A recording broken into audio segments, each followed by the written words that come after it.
नमस्कार बच्चों, स्वागत है आप सभी का Shri Shyam group of education के यूट्यूब चैनल पर। मैं विकास शर्मा आपको सेकेंड ईयर की फिजिक्स करवा रहा हूं और इसके अंदर अपने चौथी यूनिट पढ़ रहे हैं उष्मागतिकी संबंध। और चौथी ये जो यूनिट है इसके अंदर अपने जूल थॉमसन प्रसरण पढ़ रहे थे। ये जूल थॉमसन प्रसरण जो है वो मैक्सवेल जो समीकरण है उन मैक्सवेल समीकरणों का अनुप्रयोग है। ठीक है, तो मैक्सवेल के जो समीकरण है उनका अनुप्रयोग अपने पढ़ रहे हैं। तो देखिए मैक्सवेल के समीकरणों का अनुप्रयोग, और इसके अंदर अपने फर्स्ट अनुप्रयोग पढ़ रहे हैं। फर्स्ट अनुप्रयोग जूल थॉमसन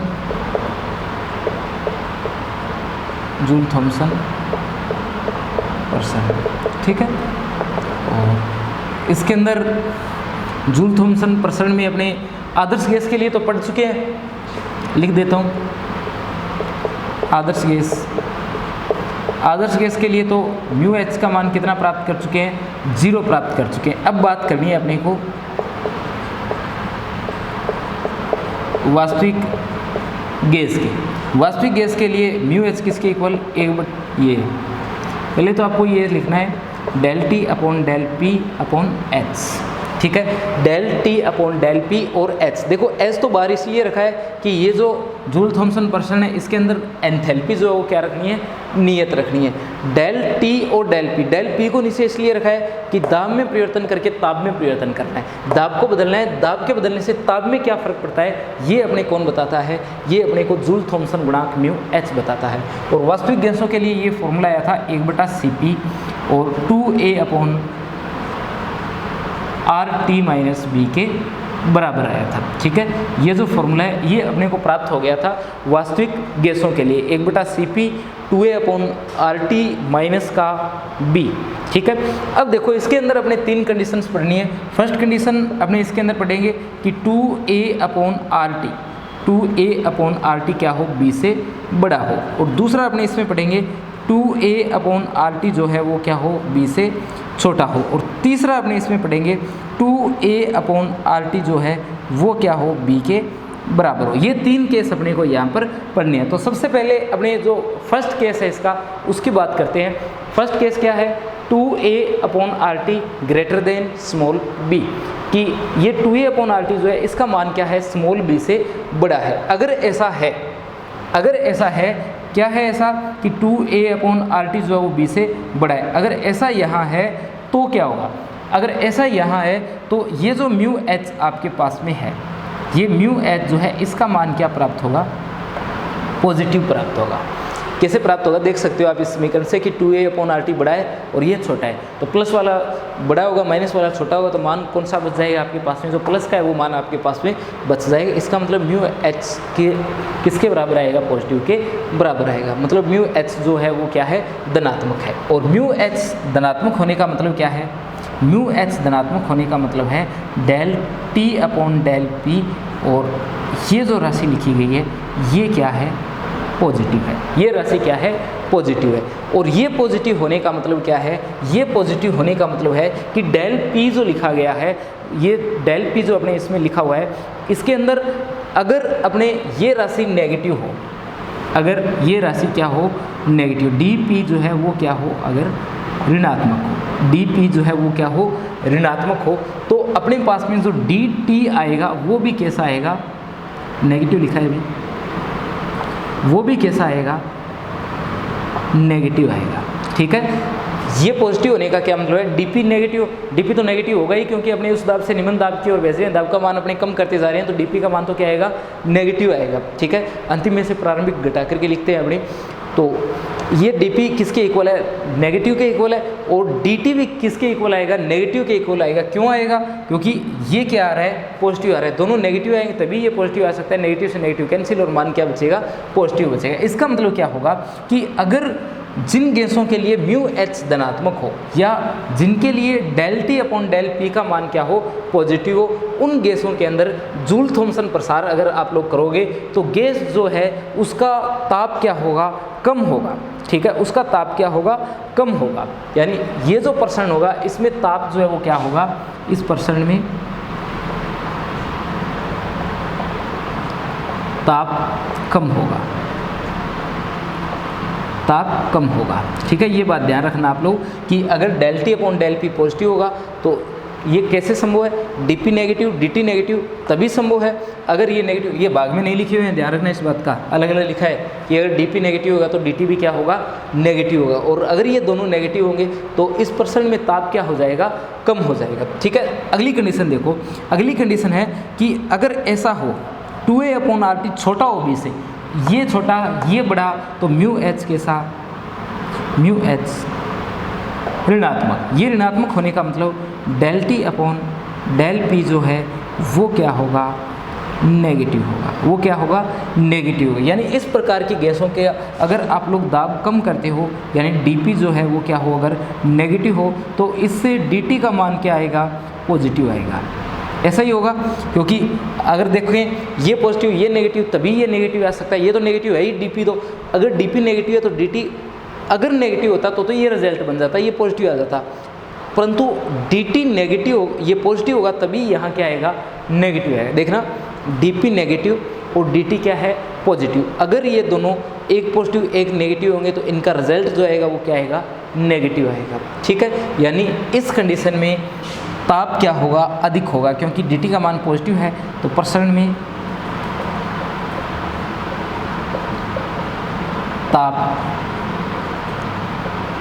ज़्यादा होगा। ठीक है, देखो यहाँ शीतलन होगा और यहाँ क्या होगा, तापन होगा। मैंने आपको बताया था कि जूल थॉमसन प्रसार जो है वो क्या होता है, जूल थॉमसन प्रभाव जो है वो क्या होता है कि अगर किसी गैस को उच्च दाब से निम्न दाब की ओर किसी सहरंध्र डाट में से प्रसारित किया जाए तो गैस जो है उसके ताप में परिवर्तन प्रेक्षित होता है। वो ताप में परिवर्तन इस तरीके का आएगा कि अगर ये नेगेटिव है यानी ये मान जो है ये पॉजिटिव हो तो ये नेगेटिव और ताप क्या होगा, कम होगा। अगर ये नेगेटिव है तो ये नेगेटिव ये पॉजिटिव और ताप क्या होगा, ज़्यादा होगा। तीसरी कंडीशन देखो, अगर म्यू एच यहाँ देखें, यहाँ म्यू एच क्या आएगा, 0 आएगा। कल भी मैंने आपको बताया था ये तो कि 2a अपॉन आर टी किसके इक्वल, b के equal, 2a upon R T किसके इक्वल, b के इक्वल, तो 2a अपॉन आर टी किसके इक्वल, b के इक्वल, तो ये जो राशि लिखी गई है ब्रैकेट में ये क्या, 0, ये 0 होने का मतलब del T upon del P क्या आएगा, 0 आएगा। यानी ताप में परिवर्तन क्या होगा, 0 होगा। तो ताप में परिवर्तन ही नहीं होगा तो न तो शीतलन होगा और ना ही तापन होगा। यहाँ पर जो ताप T है, इस ताप T को कहा जाता है उत्क्रमण ताप। क्या कहा जाता है इसे, उत्क्रमण ताप कहा जाता है। और यहाँ से आप देख सकते हो कि T जो है वो किसके बराबर आएगा, फिर T बराबर आएगा 2a अपॉन आर बी के। ये देखिए 2a अपॉन आर बी किसके बराबर है, कैपिटल T के बराबर है, क्योंकि 2a अपॉन आर टी अगर b के बराबर है तो t किसके बराबर, 2a अपॉन आर बी के बराबर। और ये कौन सा ताप है, ये उत्क्रमण ताप है। ठीक है, तो उत्क्रमण ताप के बारे में आप लोगों को जरूर याद रखना है कि ये वो ताप होता है जिस पर क्या होता है, जूल थॉमसन प्रभाव से न तो गैस का तापन होता है और ना ही गैस का शीतलन होता है। ठीक है, तो ये अपने पास में जूल थॉमसन प्रश्न था। इसके अंदर आपको ये बात ध्यान रखनी है कि जैसे हाइड्रोजन गैस है तो हाइड्रोजन गैस के लिए उत्क्रमण ताप का मान कितना होता है, हाइड्रोजन गैस के लिए उत्क्रमण ताप का मान होता है 80 डिग्री सेंटीग्रेड, माइनस का 80 डिग्री सेंटीग्रेड। किसके लिए है ये हाइड्रोजन गैस के लिए किसका मान है, ये उत्क्रमण ताप का मान है। तो जो सामान्य कक्ष तापमान है, जो सामान्य कक्ष तापमान है, अगर उस पर आप जूल थॉमसन प्रभाव का में लोगे हाइड्रोजन के लिए तो वहाँ पर शीतलन नहीं होगा, वहाँ पर क्या होगा, तापन होगा।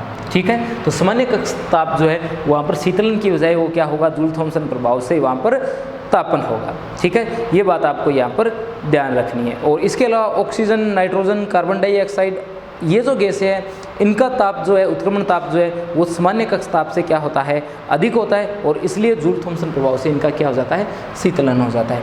यहाँ मैं आपको बता रहा था इसके बारे में, उत्क्रमण ताप के बारे में, कि एक तो उत्क्रमण ताप, एक बॉयल ताप, एक व्युत्क्रम ताप, क्रांतिक ताप जो आप लोगों ने पढ़ा होगा, उन सब के बारे में आप लोग अणुगति सिद्धांत में पढ़ चुके हो, उनको भी याद रखना और इन्हें भी याद रखना। जो आपका 1.5 नंबर का प्रश्न है, जहाँ पर 1.5 नंबर का प्रश्न आता है वहाँ पर आप लोगों से इन्हीं ताप के बारे में भी प्रश्न पूछा जा सकता है। और एक जगह तो आप लोगों ने इनमें संबंध भी स्थापित किए होंगे, तो वो भी याद रखना। इनमें संबंध क्या होते हैं उन्हें याद रखना, और ये उत्क्रमण ताप जो है इसका फॉर्मूला जो है आप लोग जरूर याद रखना। ठीक है, ये सारी बातें आपने यहाँ पढ़ी है, बाकी सारी बातें आपने अनुगति सिद्धांत में पढ़ी। अगले अनुप्रयोग की बात करते हैं, किसी पदार्थ का रुदोष्म शीतलन।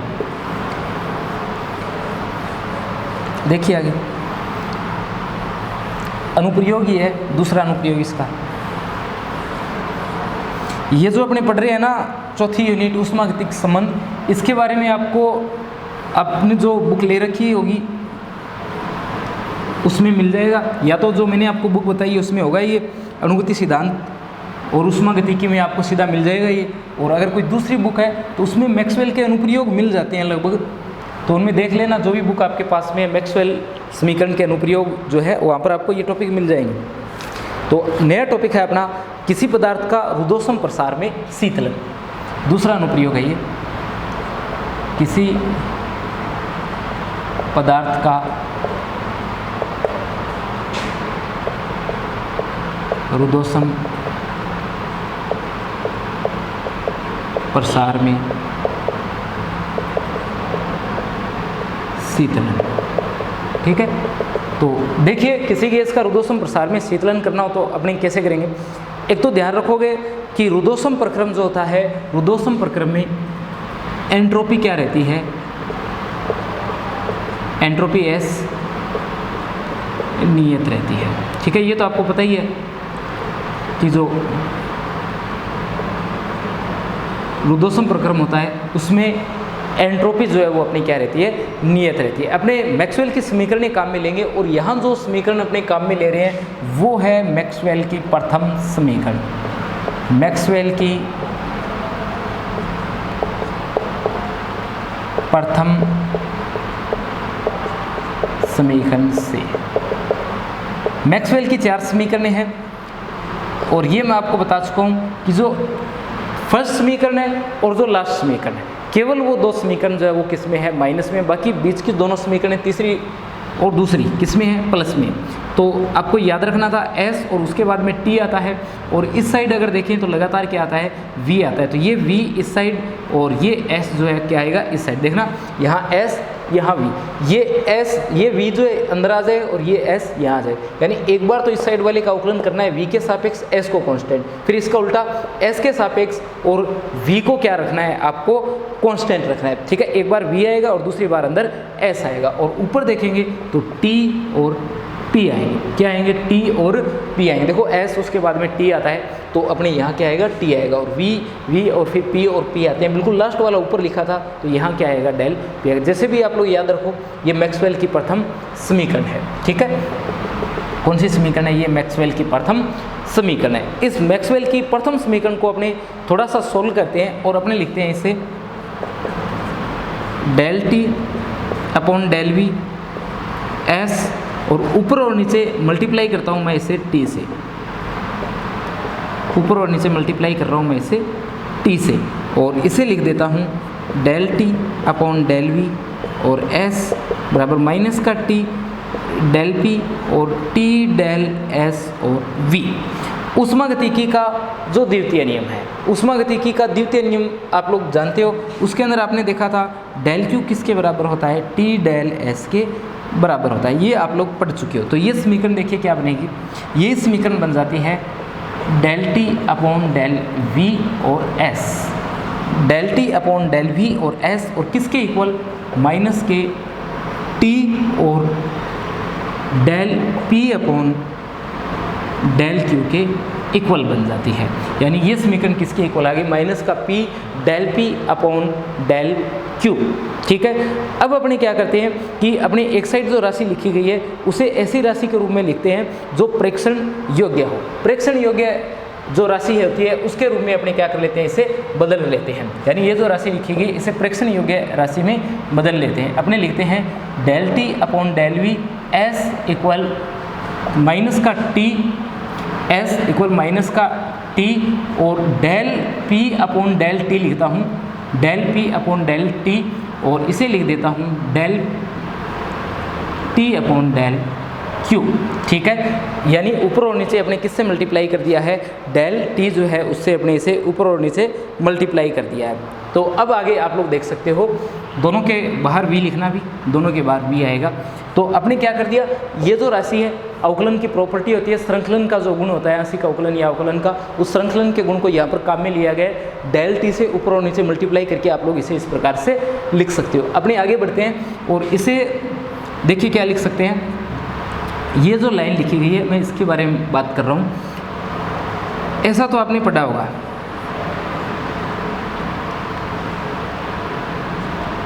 Del Q upon del T, ये क्या होती है, ये विशिष्ट ऊष्मा सी पी है। ये किसका फॉर्मूला है, विशिष्ट ऊष्मा सी वी है, सॉरी सी वी, क्योंकि बाहर क्या लिखा गया है, वी लिखा गया है, नियत आयतन पर विशिष्ट ऊष्मा है। तो ये किसका फॉर्मूला है आपके पास में, सी वी का फॉर्मूला है। और ये जो आपकी राशि लिखी गई है, ये जो राशि लिखी गई है कौन सी, del P upon del T, इसे पी बीटा के अपने बराबर मान लेते हैं। किसके बराबर मान लिया, पी बीटा के बराबर मान लिया। वैसे ये पी बीटा की बजाय अपने बीटा के बराबर होता है और ये मान होता है 1/p और del P upon del T. क्या होता है, बीटा इक्वल 1/p और del P upon del T होता है। ये अपने पास में क्या है, ताप के साथ दाब की वृद्धि का गुणांक है। ये क्या है, दाब के साथ, ये क्या है, ताप के साथ दाब में वृद्धि का गुणांक है। और किस पर है ये नियत आयतन पर है। अगर ये मान अपने यहाँ से उठा करके इस समीकरण में रख देते हैं, ये समीकरण कुछ इस प्रकार की बनती है, देखना ये बनती है del T upon del V constant S minus का टी और पी बीटा आ जाएगा, एक पी आ जाएगा, बीटा आ जाएगा और 1/c v आ जाएगा। क्या आ जाएगा, माइनस का टी पी बीटा और 1/c v आ जाएगा। ठीक है, 1/c v आ जाएगा। ये आपको रिजल्ट जो है वो प्राप्त हो जाएगा। 1/c v क्यों मिल गया, ये आप लोग देख सकते हो, ये अपोजिट टर्म लिखी गई है, इसके व्युत्क्रम टर्म जो है वो लिखी गई है, तो यहाँ 1/c v आ जाएगा। तो ये बनेगा माइनस का T P beta upon C we.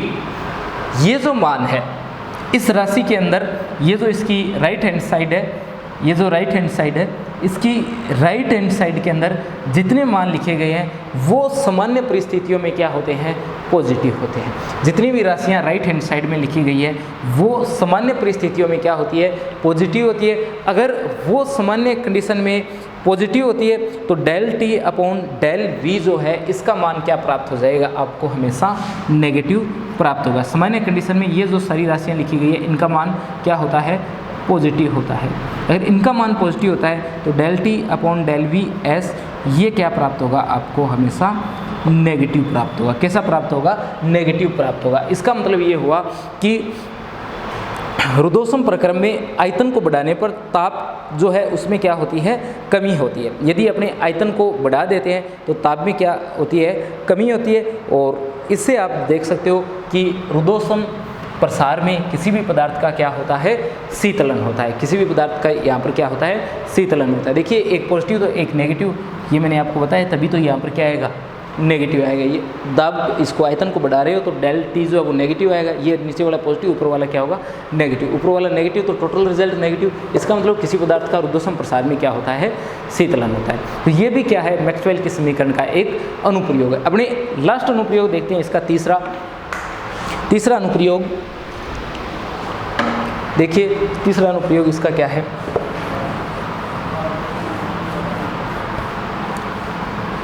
इसका तीसरा अनुप्रयोग आता है क्लासियस क्लेपिरोन समीकरण।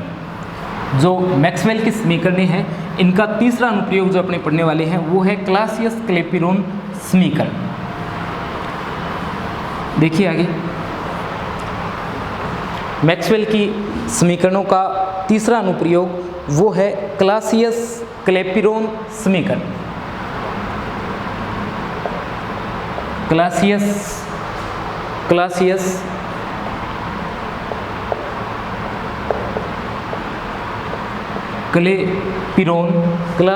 क्लेपिरोन समीकरण।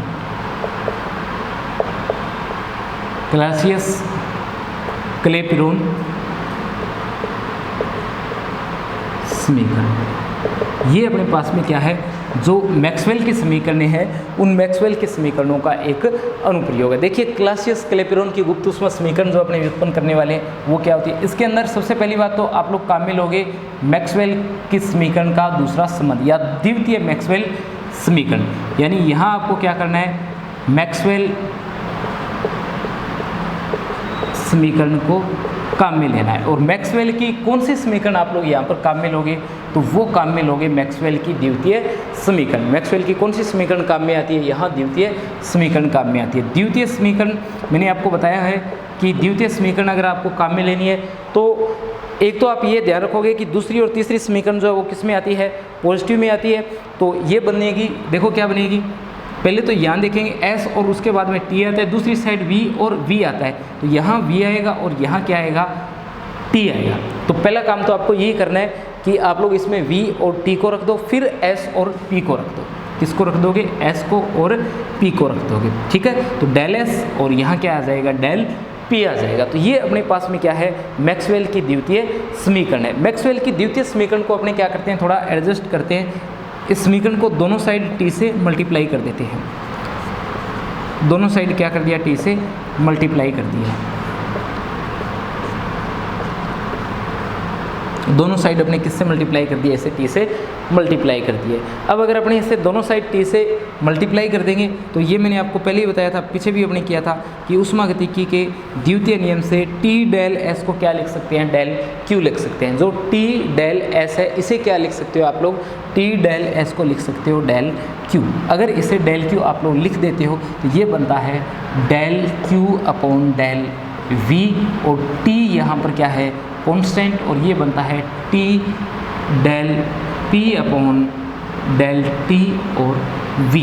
क्या बनता है, T del P upon del P upon del T, और V जो है वो बाहर रखा गया है। इसके अंदर ये जो अपने पास में राशि लिखी गई है ये नियत ताप पर प्रति एकांक आयतन के लिए अवशोषित या निष्कासित या विसर्जित ऊष्मा की मात्रा को व्यक्त करती है। कौन सी राशि, ये जो राशि है del Q upon del V।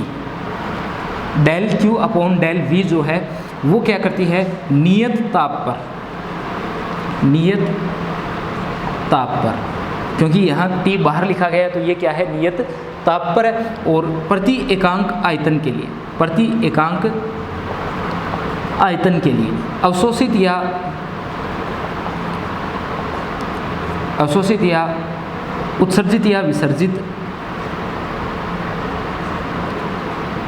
ऊष्मा की मात्रा को क्या करती है, व्यक्त करती है। प्रति एकांक आयतन ये उत्सर्जित या विसर्जित ऊष्मा की मात्रा को क्या करती है, निरूपित करती है। इसका मतलब ये हुआ कि अगर ताप क्या है, नियत है, तो जो ऊष्मा अवशोषित या निष्कासित हो रही है उससे केवल पदार्थ के आयतन में क्या होता है, परिवर्तन होता है।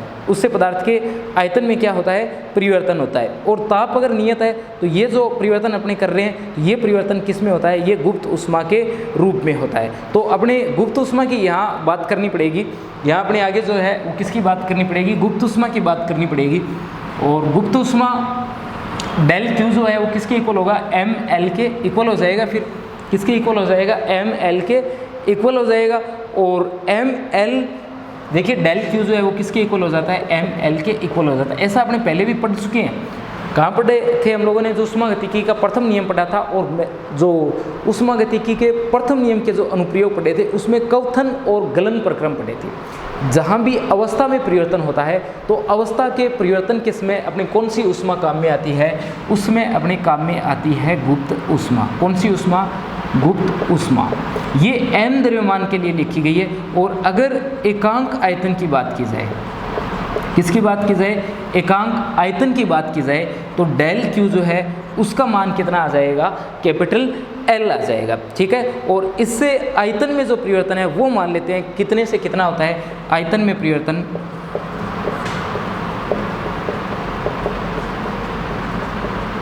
V1 से V2 हो जाता है। कितना हो जाता है, V1 से V2 2 हो जाता है। तो यहाँ आप लोग लिख सकते हो कि जो डेल V है वो किसके बराबर होगा, वो V2 माइनस V1 के क्या होगा, बराबर होगा। और ये सारे मान उठा करके अपने क्या कर देते हैं, ये जो समीकरण अपने बिल्कुल लास्ट में आई थी इस समीकरण के अंदर लिख देते हैं। तो ये बनता है डेल Q की जगह तो आपको रखना है L, और इसकी जगह रखना है V2 माइनस का V1, और ताप T को कांस्टेंट रखना है, और ये T डेल P और डेल T और V, ये अपने लिख दिया। देखो अपने यहाँ क्या किया है, अपने बोल रहे हैं एकांक आयतन के लिए गुप्त ऊष्मा, एकांक आयतन के लिए गुप्त ऊष्मा डेल Q किसके इक्वल होगी, L के इक्वल होगी। गुप्त ऊष्मा यहाँ पर L है, गुप्त ऊष्मा कितनी है, L।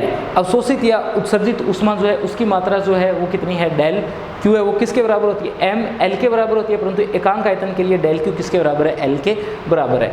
आयतन में परिवर्तन मान लेते हैं कितने से कितना हो रहा है, V1 से V2 हो रहा है। तो जो डेल V अपने लिखा है, जो क्या लिखा है हम लोगों ने, डेल V लिखा है, वो कितना आएगा, वो आएगा V2 माइनस का V1, और ये मान अपने क्या कर दिया, इसके अंदर रख दिया। अब जब ये नियतांक वगैरह यहाँ से हटा देते हैं तो ये बनता है dP बटा dt, क्या बनता है, dP बटा dt, और ये T इसके भाग में चला जाएगा तो L V2 माइनस V1, और साथ में क्या आ जाएगा, T आ जाएगा, क्या आ जाएगा, L upon T V2 minus V1 dP upon dt equal L upon T V2 minus V1। इसे कहा जाता है क्लासियस क्लेपिरोन का गुप्त ऊष्मा समीकरण, इसे कहा जाता है क्लासियस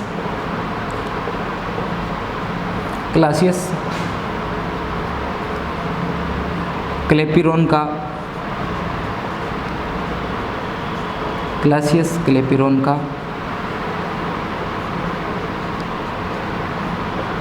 गुप्त ऊष्मा समीकरण, ठीक है।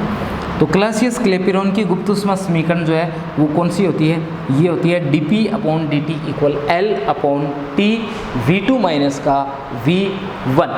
अगर अपने इसका कोई एक एग्जाम्पल लें तो उस एग्जाम्पल के अंदर आप लोग मान सकते हो कि जैसे अपने ये माने कि पानी से क्या बन रहा है, भाप बन रहा है, पानी से क्या बन रहा है, भाप बन रहा है, पानी से क्या बन रहा है, भाप बन रहा है। ये अपने क्या है, एग्जाम्पल है, ये क्या है, एग्जाम्पल है। तो इसमें ये जो T है, ये T किसको व्यक्त करता है, ये T व्यक्त करता है भाप बिंदु को, किसको व्यक्त करता है, ये T व्यक्त करता है भाप बिंदु को। और dP बटा dt जो है वो क्या है, वो दाब के साथ भाप बिंदु में परिवर्तन को दर्शाता है, ठीक है। अब आपको पता है कि पानी से जब भाप बनेगी, पानी से जब क्या बनेगी, भाप बनेगी, पानी से जब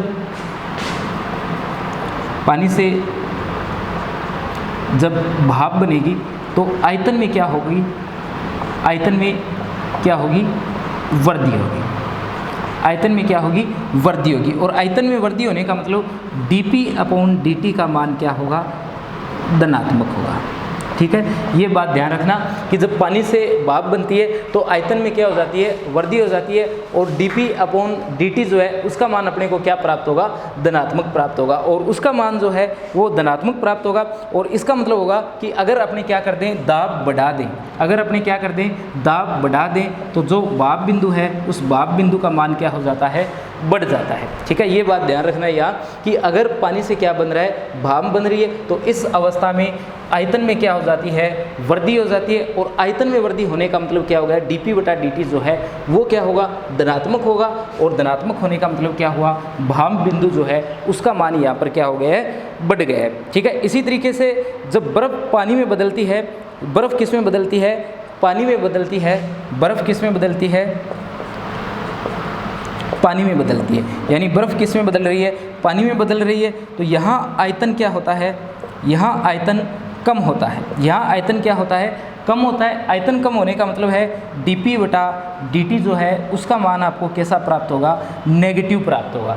dP बटा dt का मान कैसा प्राप्त होगा, नेगेटिव प्राप्त होगा। और ये नेगेटिव प्राप्त होने का मतलब है कि दाब में वृद्धि से इमांक जो है उसमें क्या आ जाती है, कमी आ जाती है, यानी यहाँ पर इमांक जो है वो क्या हो जाता है, कम हो जाता है। तो ये आपको इसमें ध्यान रखना है। यहाँ तो इमांक जो है वो क्या हो रहा है, कम हो रहा है, इमांक क्या हो रहा है, कम हो रहा है और यहाँ भाप बिंदु जो है वो क्या हो रहा था, बढ़ रहा था। तो ये सारी बातें आपको इसके अंदर ध्यान रखनी है। ये जो एग्जाम्पल लिया है इसके बारे में थोड़ी और चर्चा कर लेते हैं अपने।